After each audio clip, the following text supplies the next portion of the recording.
See what I can do. Are we ready to go? This is Gwen Setinc, born and raised in Baker. I'm 88 years old. I'd like to go forward with some of the events that happened in my later years. I was chairman of the Diamond Jubilee, and what was it? I'm not sure the year anymore. And it was a great success.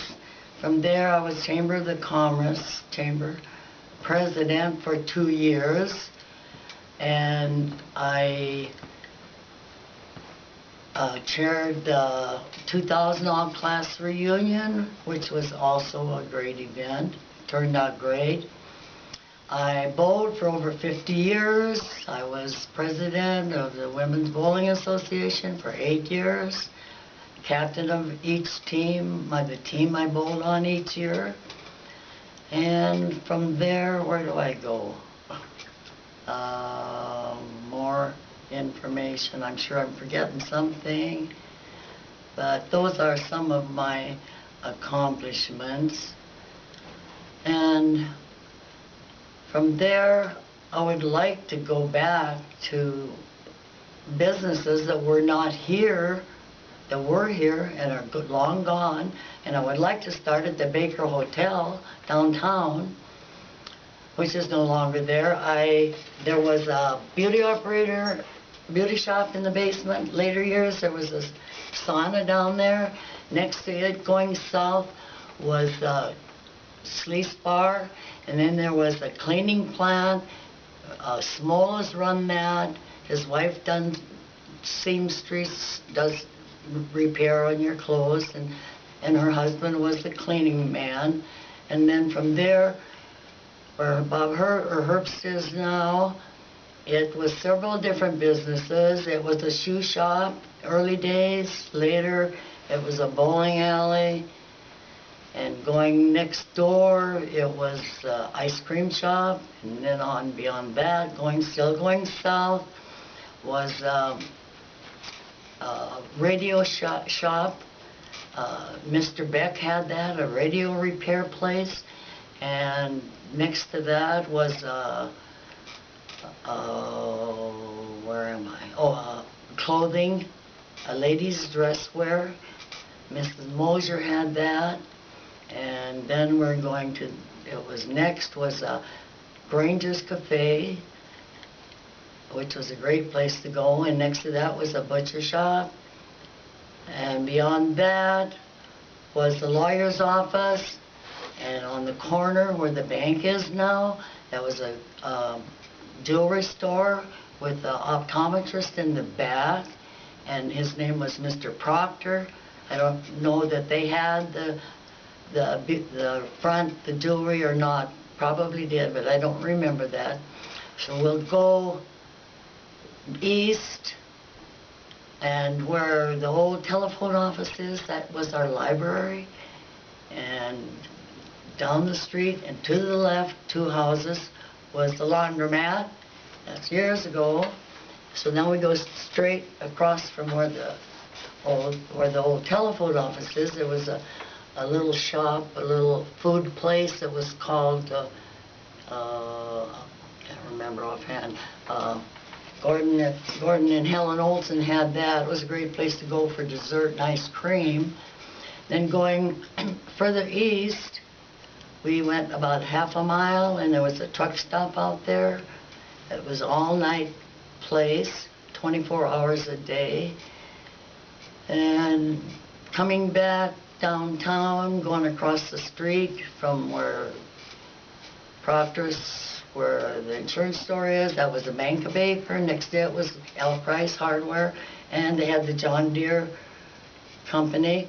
Next to it was the Fallon County Times office, which is no longer there. Later years, it was Ben Franklin. And going down the street to the lake, there was the fire department building was there. Across the street, let's see, where do we go? Go back to the corner bar, I guess, and come south. It was a corner bar, a restaurant, it was a newsstand in the building south of there. Going south, there was Reuben Marks was Justice of Peace. In fact, he married me.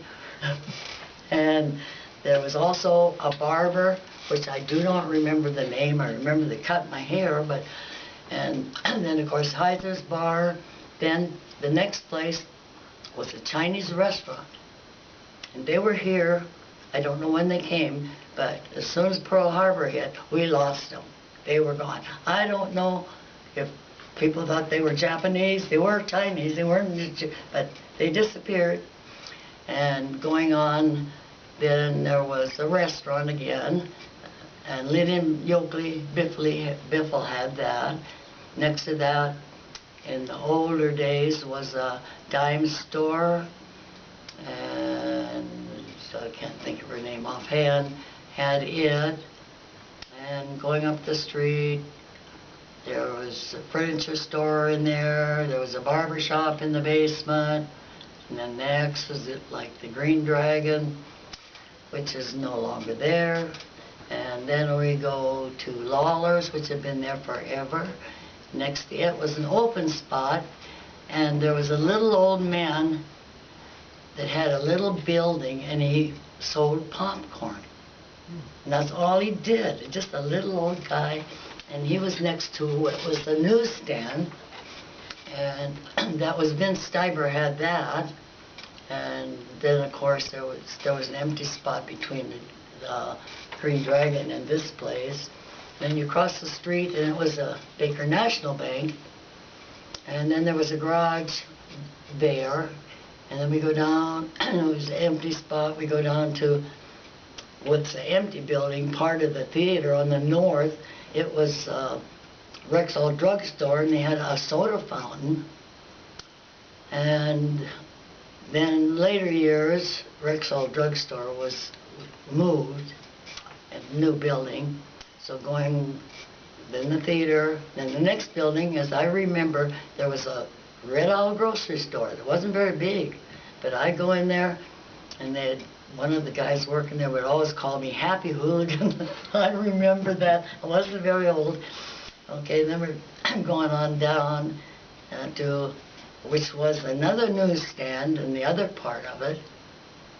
And still going south was a place in the basement under what I think is the Fallon County Times building now. And his name was Grant. I don't know what his business was, but I know my brothers would sell him zinc and lead and tin and get money. So I really don't know what he did there. So then we go on down to what used to be the Super Value, and then the garage again. Randash Motors was there. And so we go around the corner toward the post office. There was a building that's partially there. Well, there was several different businesses in the east end of that building. Across from the post office, there was a restaurant, there was a beauty shop. I can't remember if there was more, but I do know there was that. And then you go to the post office, and up the street there was a lumber yard on the corner of where Russell's is. And going up from there, going east again, I'm kind of getting off track, there was a building, and 100 years ago there was a clothing store there. Later years it was a dry cleaners, and then skipping across behind what used to be Russell's, there was a liquor store was there, and J.C. Penney's empty building next to the garage. That garage was a garage. Across the street on the corner there was a bakery, Doherty's Bakery. Then later years it was a station where they sold gas and serviced your cars. And up the street was a liquor store. And then going toward the Legion, there was a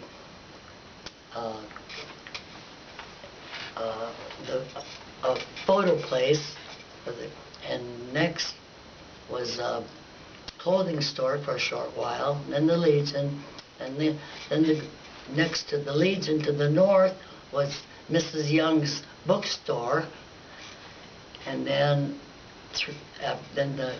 the grocery store, Lacrosse's, and then there was 3 empty buildings, and there were several different businesses in the next building where the garage is, not the garage, the Baker Club. There was a gamble store there, and then there was a restaurant there. And let's see, then we go around the corner where the bowling alley is. That was Sawyer's grocery store. And going on down the highway west, there was a building. The buildings are still there on the south side of Highway 12, going just dropping down the hill. There was a flower shop there. There was Raleigh Gifts tire shop there. They lived upstairs. And let's see, what else going west?